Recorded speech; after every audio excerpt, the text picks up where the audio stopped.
ദേവൂട്ടിക്കൊപ്പം വരികയാണ് അമ്മേ മൂകാംബികേ. എല്ലാ ദിവസവും രാത്രി 8:30 നമ്മുടെ സ്വന്തം സൂര്യ ടിവിയിൽ.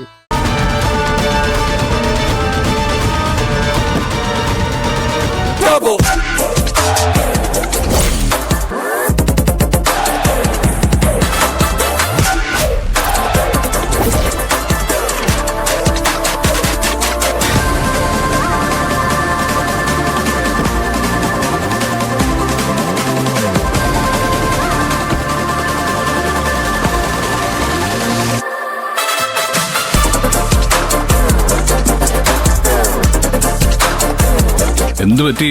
പേടിച്ചോ? ഞാൻ പോകുന്ന വഴികളിലെല്ലാം ഗുണ്ടകളെ അയച്ച് എന്നെ കൊല്ലാൻ നോക്കുന്ന തനിക്ക് മരണഭയം എന്താണെന്നൊന്ന് മനസ്സിലാക്കി തരണമെന്ന് തോന്നി. അത്രേ ഉള്ളൂ. എന്താടാ നീ വണ്ടി എടുത്ത് ആളെ കൊല്ലാൻ ഇറങ്ങിയിരിക്കുവാണോ? മിണ്ടിപ്പോരുത്. അതിന് സമയമാകുമ്പോൾ ഞാൻ പറയും. നിങ്ങളുടെ ഭർത്താവെന്ന് പറയുന്ന ഈ മഹാൻ എന്നോട് കാണിച്ചെന്നൊക്കെ ഒരു ചെറിയ പ്രതികാരം കാണിച്ചു. ഒന്ന് വരട്ടെ, അത്രയുള്ളൂ. എടോ പരമത്താറ CK ചന്ദ്രബോസെ, തനിക്ക് എന്റെ ദേഹത്ത് തൊടാൻ തിന്നു കൊഴുപ്പിച്ചു വെച്ച വാടക ഗുണ്ടകളുടെ കൈക്കെടുത്ത് ആവശ്യമുണ്ട്. പക്ഷേ തന്നെ കൊല്ലാൻ ഞാൻ ഒറ്റയ്ക്ക് മതി, അറിയോ?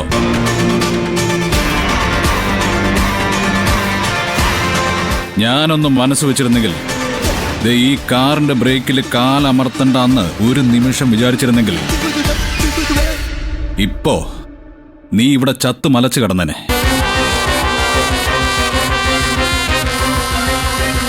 ഒരു ഉറുമ്പിന്റെ പോലും പ്രാണൻ കളയേണ്ടി വരില്ല എന്ന് പ്രാർത്ഥിക്കുന്നവനാണ് ഞാൻ. അതുകൊണ്ട് മാത്രമാണ് താനിപ്പോ എന്റെ മുമ്പിൽ ജീവനോടെ നിൽക്കുന്നത്. ഞാൻ തന്ന ഭിക്ഷയാണെന്ന് കരുതിയാൽ മതി.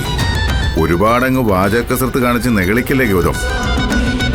നിന്നെ കൊന്ന് എന്റെ കൈകൾ അശുദ്ധമാക്കേണ്ടെന്ന് കരുതി മാത്രമാണ് നിനക്ക് വേണ്ടി ഞാൻ ആളെ ഏർപ്പാടാക്കിയേക്കുന്നത്.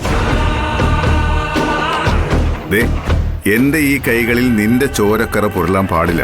പകരം ഞാനൊന്ന് വിരലിനൊഴിച്ചാൽ നിന്നെ കൊത്തിക്കൊണ്ടുപോകാൻ പറന്നു വരും കഴുകന്മാർ. എന്താ കാണണോ നിനക്ക്?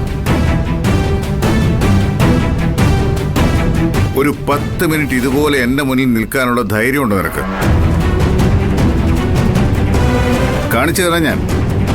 നീ നേരത്തെ പറഞ്ഞ പോലെ ചത്തു മലച്ചിവിടെ കിടക്കുന്നത്. ആ കാഴ്ച കാണാനുള്ള ഭാഗ്യം നിന്റെ ഭാര്യയ്ക്കും കൂടി ഉണ്ടാക്കി കൊടുത്തേക്കാൻ ഞാൻ. എന്താ വേണോ? വേണം. കൈകൊട്ടി വിളിച്ചു വരുത്തടോ തന്റെ കാലം കഴുകന്മാരെ. വിളിക്കടോ, വിളിക്ക്. വെല്ലുവിളിക്കാണോ നീ? കാണിച്ചു തരാം ഞാൻ. 10 മിനിറ്റിനുള്ളിൽ നിനക്ക് വേണ്ട ആൾക്കാരിവിടെ എത്തും.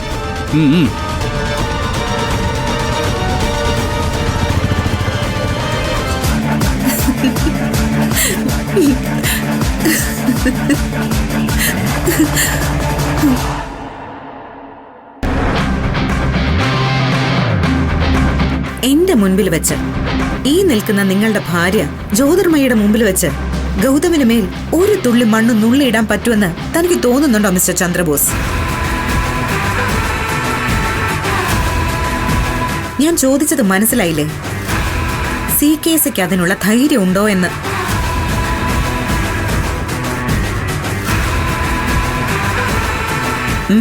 എന്തു പറയുന്നു? അറിഞ്ഞുകൊണ്ട് ഞാൻ ഈ നിമിഷം ഒന്ന് മനസ്സ് വെച്ചാൽ സർവ്വ ആഡംബരങ്ങളിൽ നിന്നും അധികാരങ്ങളിൽ നിന്നും ഇവിടെ വെച്ച് CK അടപടലം പിഴുതെറിയപ്പെടും.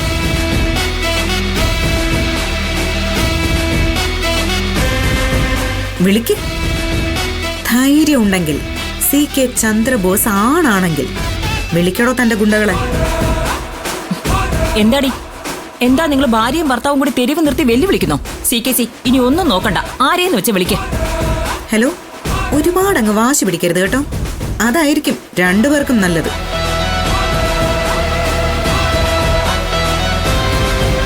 മാഡത്തിനെ വേണ്ട രീതിയിൽ കാര്യങ്ങളൊന്നും അത്രയ്ക്ക് പിടികിട്ടിയില്ലെന്ന് തോന്നുന്നു. അതുകൊണ്ടാ വെറുതെ കയറി നിന്ന് വീരവാദമൊക്കെ മുഴക്കുന്നത്.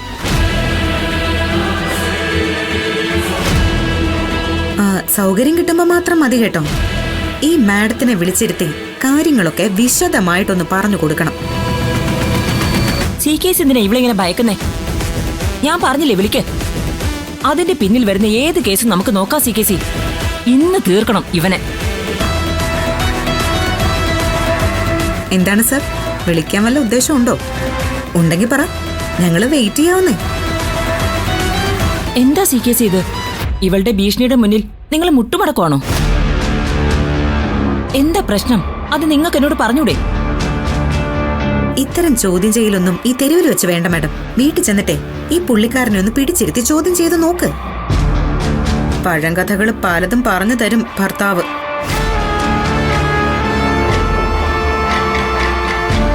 ആ വാ ഗൗതം, ഒരുപാട് തിരക്കുള്ള ദിവസമല്ലേ, വെറുതെ സമയം കളയണ്ട, കാറിൽ കയറി. ഈ തന്നതൊരു മുന്നറിയിപ്പാണ്, സൂക്ഷിച്ചോ.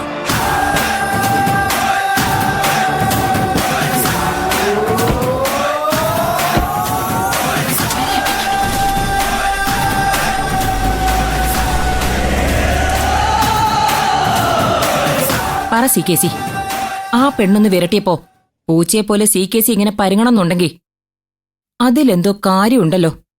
എന്താ കാര്യം പറ. ഇപ്പൊ അവനെ ഞാൻ വെറുതെ വിട്ടെന്നേ ഉള്ളൂ ജ്യോതി. ഇനി കൊടുക്കാൻ പോകുന്നത് ഇതും കൂടി ചേർത്തായിരിക്കും. എന്റെ ചോദ്യം അതല്ല. നിധി എന്തു പറഞ്ഞാ നിങ്ങളെ ഭീഷണിപ്പെടുത്തിയതെന്ന്? അവൾ എന്തെങ്കിലും പറഞ്ഞെന്ന് കരുതി അതിൽ പിടിച്ച് തൂങ്ങലേ ജ്യോതി നീ. എന്തോ പറയാനാന്ന് പറ. ഈ നശിച്ച കാറ് കാരണം വെറുതെ ഓരോ കാര്യങ്ങളെ. എന്താ സി കെ സി ഒരു പരുങ്ങല്? ആവശ്യമില്ലാത്ത പറഞ്ഞു നിൽക്കാതെ വന്ന് കാറി കയറി. ഫംഗ്ഷൻ സമയമായി, വെറുതെ സമയം കളയണ്ട. സി കെ സി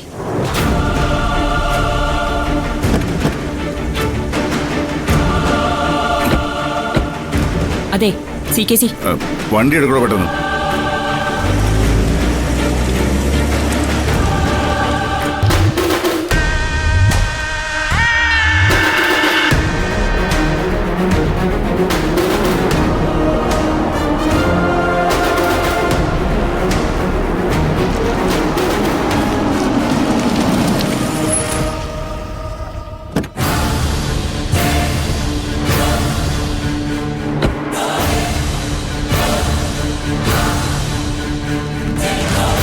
നിന്റെ വിളിയും മെസ്സേജ് അയപ്പും സഹിക്കാൻ വയ്യാഞ്ഞിട്ടാ ഞാൻ വന്നത്. എന്തെങ്കിലും പറയാനുണ്ടെങ്കിൽ അത് ഫോണിൽ കൂടി പറഞ്ഞാ പോരെ. എന്താ ആന്റി ഇങ്ങനെ? ഫോണിൽ പറയാനാവാത്ത കാര്യമായതുകൊണ്ടല്ലേ ഞാൻ നേരിട്ട് കാണണമെന്ന് പറഞ്ഞത്. നിന്നെ കണ്ട് ഒരു അതിവിശാലമായ രഹസ്യ ചർച്ച നടത്തിയിട്ട് എനിക്ക് പ്രത്യേകിച്ചൊന്നും സാധിക്കാനില്ല. നിന്നെ കൊണ്ട് എനിക്ക് ഒരു പ്രയോജനമില്ല, അതാ സത്യം. ഒരു അത്യുഗ്രം പ്ലാൻ ഉണ്ടാക്കി അത് നടപ്പിലാക്കാൻ നിന്നെ ഏൽപ്പിച്ചിട്ട് അവസാനം അത് പടിക്കൽ കൊണ്ടിട്ട് ഉടച്ച് നശിപ്പിച്ചവളല്ലേ നീ. നേരെ ഒരു ഭാഗ്യത്തിനാ ഞാൻ അതിന്ന് രക്ഷപ്പെട്ടത്. ആന്റി പ്ലീസ് എന്നെ കൈവിടല്ലേ. ആന്റി കൂടി ഉപേക്ഷിച്ച പിന്നെ എനിക്ക് ആരുമില്ല. നിനക്കിപ്പൊ എന്താ വേണ്ടത്? എനിക്ക് കുറച്ച് പണം വേണം. നിത്യച്ചെലവിന് മറ്റുള്ളവരുടെ മുന്നിൽ കൈനീട്ടേണ്ട ഗതികേടിലേക്ക് എത്തിയല്ലേ?